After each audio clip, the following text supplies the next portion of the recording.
Cases of sexual abuse by ayahuasca shamans are actually super common.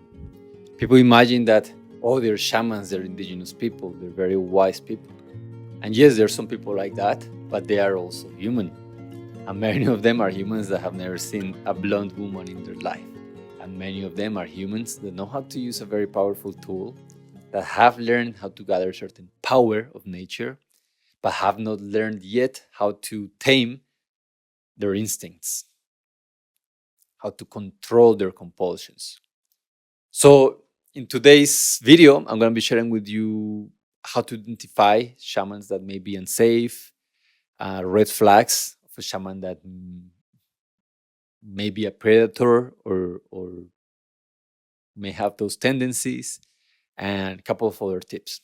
All right. So, the first thing is not every place to drink medicine is a safe place. Just picture this: is every church a safe church?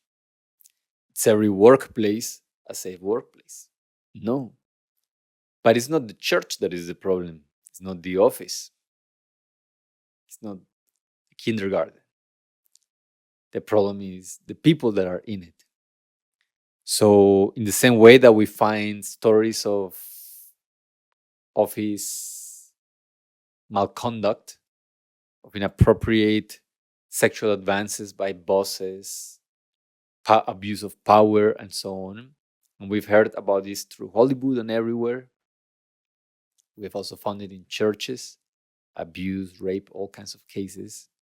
We find it everywhere. So the first thing that I want you to know is that this, just because you read somewhere that somebody was abusing an ayahuasca ceremony, it means nothing. What does it mean? It means there were humans that were abusing their power and humans that were in a state of being vulnerable, just like it happens almost in many other places. Now, does it justify it? No. So let's take a look at how you can tell if a shaman is trustworthy or not. The first thing that I will look out for is, of course, I'll do my due diligence. I will, if they have social media, follow them. If they have assistants or people that are close to them, maybe also follow them for a couple of months. And just notice what your heart tells you. When you look at that person's eyes, do they seem like someone you will trust your children with? Do they inspire you peace? Or do they seem a little bit shady?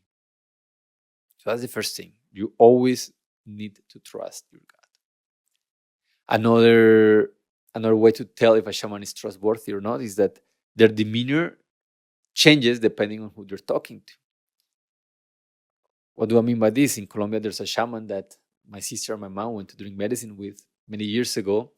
And this shaman started coming to my sister. And when he was asking her what her intention was to drink medicine, she started sharing. And he said, oh, okay. She shared that she wanted to find a partner and whatnot and heal her heart. And he's like, yeah, I understand.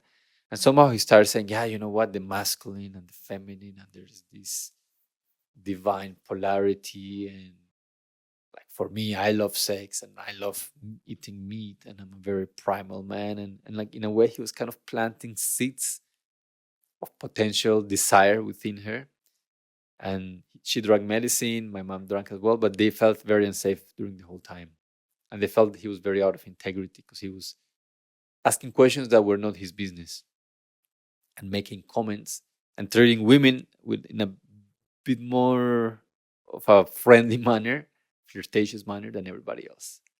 A healthy shaman doesn't differentiate if you're a man, a woman, a donkey. He sees you as a piece of life.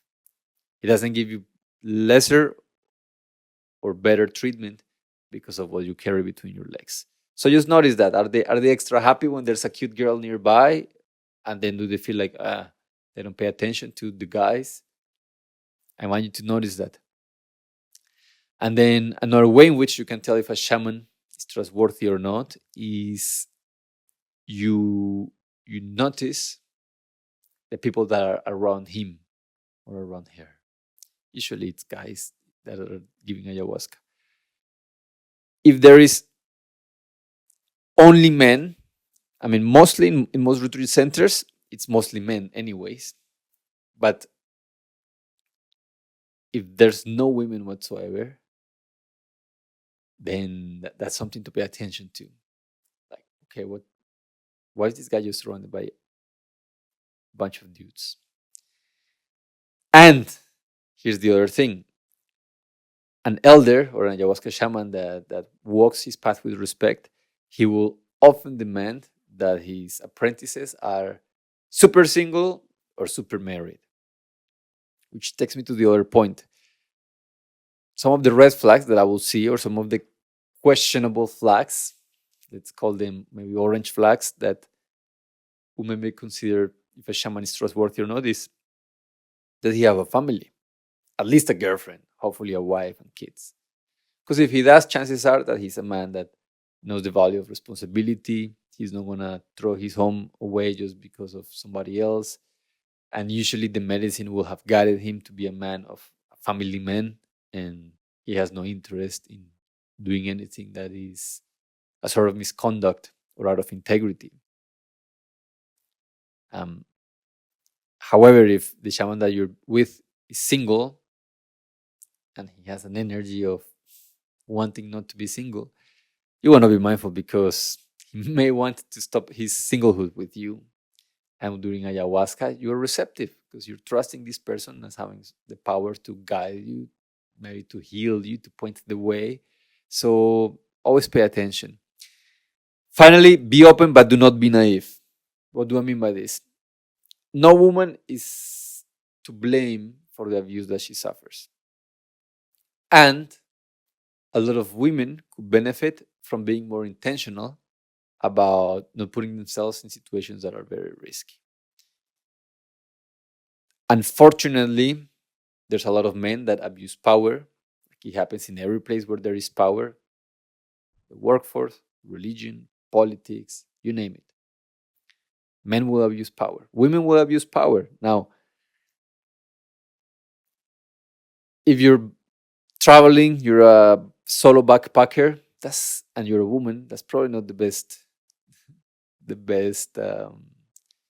space from which you should attend a medicine ceremony, unless you have a lot of trust for the facilitators or the person organizing it, because otherwise you're a little bit vulnerable, and it sucks. I wish it wasn't like that. I wish everybody walked with integrity, but let's be real, we don't know.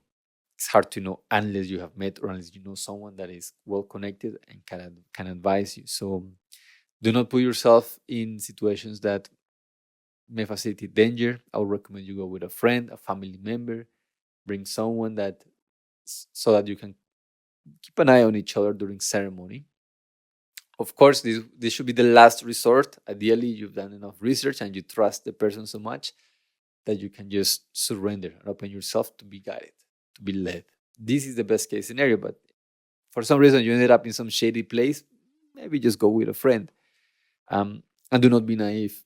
Like if the shaman tells you, we need to go into another room because I need to give you an aura cleansing with my tongue, and I need to do it in your genital area.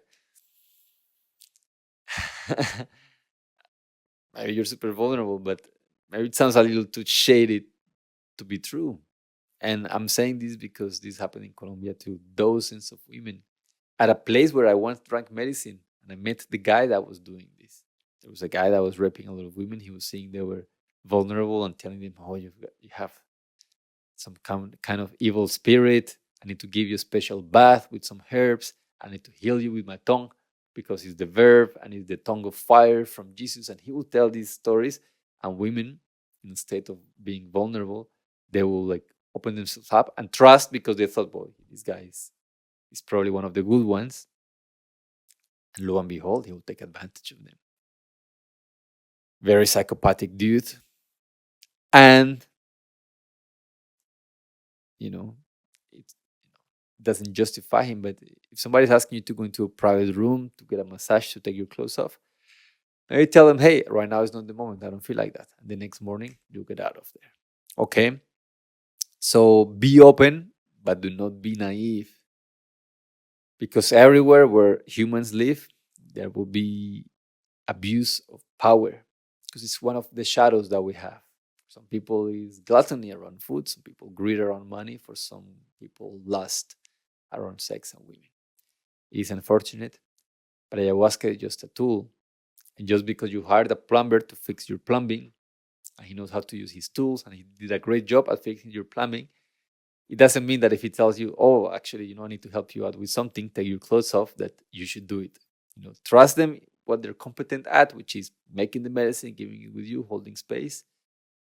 But have your own discernment and make sure that you don't put yourself in situations that are risky. And above all, do your research, do your due diligence so that you can show up and be relaxed. Thank you for watching this. If you have any questions, drop them below. Let me know what you think. And if you want to drink medicine in a place where I've drunk it, I've sent my mom, my sister's kids. Most of my family has gone, my wife, and a place where I will, with my eyes closed, trust anyone that goes. You can check the links below. Hope to see you in Colombia someday. Talk soon.